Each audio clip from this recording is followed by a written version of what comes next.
General Bill Barr went toe-to-toe with lawmakers last week in his first appearance before the House Judiciary Committee. The 5-hour hearing got heated at times and covered everything from Russiagate to the federal response in Portland. Republican Congressman Doug Collins was among those who questioned AG Barr. He joins me now with more. Congressman, good to see you this morning. Thanks very much for being here.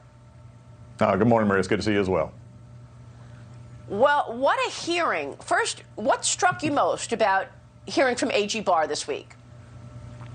Well, it would have struck me more if my Democratic colleagues would have actually let him speak. What struck me the most is that after you've waited a year and a half to get the Attorney General in there, all you wanted to do was move political posturing and make statements and then not let him answer. And if he didn't answer the way you wanted him to, I mean, it just showed that the Democrats have no desire at the truth. They went over talking points after talking points of peaceful protesters, which we all know are not true in Portland and all over this country. They went into issues of wanting to investigate the president on the the Senate's commutation of Roger Stone. And then if they just didn't like it, they just lectured him. And then when he tried to answer, they just wouldn't let him answer. It showed in a capsule what this Congress has been like under Democratic leadership. Wasted time signifying nothing. Actually, we've talked about this before because once the Democrats took over the majority in the House of Representatives at the end of 2018, 2019 was all about investigating Donald Trump. Right? You didn't really have, I mean, where were the hearings on China? We just finished a very important conversation with the Secretary of State and how the Chinese Communist Party has a massive espionage campaign in this country. How much did you cover that in your Judiciary Committee the last 2 years, Congressman? Not a bit, Marion. We've talked about this, and this is the part that just is really disturbing. Chairman Nadler, again, who had an opportunity to take this committee and to do good things in a bigger scope when we could do investigations, like actually, on China and the espionage and the spying that they've been doing, but also on the theft of intellectual property and the things that we've been working on for a long time. But instead, we chose not to do that. We had well over 100 hours. Think about that, 100 hours of just simply investigating the president's on nonsense hearings at the full committee level, and that's not what the American people are looking for. And so when you had the Attorney General there, when they could have asked questions just like you just did very well with the Secretary of State, they could have asked it of the Attorney General. They chose not to. The Democratic Party seems to have a problem admitting that the Communist Chinese are infiltrating our country, trying everything they can to steal our intellectual property and infiltrate our businesses and our politics. They turn a blind eye to it every time because all they want is to get at the president and to make anybody who's associated with him look bad.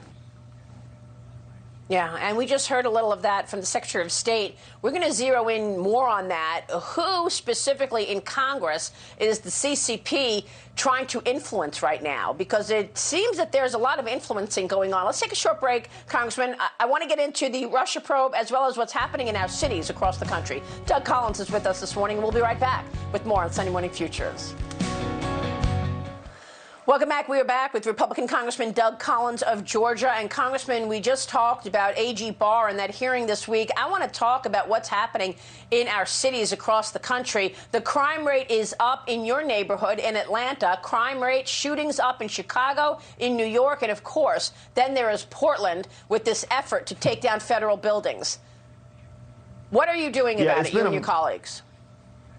Well, we're actually trying to bring it to the attention of our Democratic colleagues because they don't believe it actually seems to exist. They keep talking about peaceful protesters. They keep ignoring it. And when you have Democratic mayors of Chicago, Portland, and these others, and even here in Atlanta, who are ignoring crime rates, the homicide rate in Chicago is up 50%, and they're one of the highest in the nation every year. In Atlanta, the crime rates is up in double digits among murders and aggravated assaults and burglaries. When you see this happening, it gives some implication into something I saw just recently on a study that's coming out that say over 238 police departments who have been polled have seen a decrease recently in their budgets. This defunding the police movement is actually taking hold, and it's actually causing our cities and municipalities to be unsafe.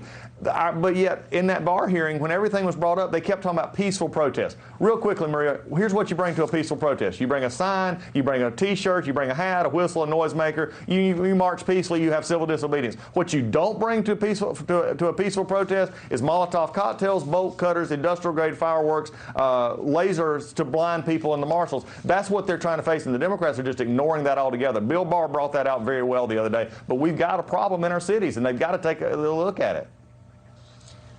Yeah, it's really horrible to look at what has taken place in our cities. We are just tearing the country apart. on top of what we're all dealing with COVID. I want to ask you about one other threat that we've talked a lot about, and that is the tech companies and their dominance. Their hearing last week talking about Section 230 is something you've spoken about a lot. What is going to be the change in terms of congressional movements against tech on that Section 230 going into the election? Are they going to censor conservative speech going into this presidential election? Well, they're trying right now. They did me and Jim and Jordan and several others recently. I was off for 36 hours off of Twitter, still with no reason. I think what's interesting is this hearing, it finally happened last week because it was one of the hearings that I actually got started. Me and Chairman Nadler, Cicilline, and Mr. Sensenbrenner, we were the ones that actually instigated. I was the one that actually instigated the hearings because we knew that if you get it antitrust, because of their size, if you look at their market dominance in ads and revenue and content stealing that they've done, that is the hook to get to Section 230. Well, if you're out there and you're watching this morning, you don't know what Section 230 is. That is what allows these tech folks to hide behind them being able to censor conservatives, them being able to take down what they don't want on their sites, and being able to manipulate from a political perspective what's going on. They're no longer these small startup companies that are simply bulletin boards. They're actually publishers, they're content creators, and content stealers, by the way, that we actually need to make sure that they're now playing by the same rule as every other media company and content generator does. And that's where I hope we're having the discussion. We've got to get the Democrats to focus on the fact that we can use antitrust to make sure that this is a fair playing field, because in the influence and the scope that they have is amazing. I've been fighting against this since day one. That's why Paul Gosar and I put out a bill, and others put out a bill on Stop the Censorship Act, which goes directly at 230 and makes the necessary changes in 230 while still preserving First Amendment rights for people to comment. Well, you don't have a lot of time before the election, that's for sure, to ensure that they play fairly. Congressman, we'll be watching. Thanks for your efforts here. Good to see you this morning, sir. Marie, it's always good to be with you. Take care.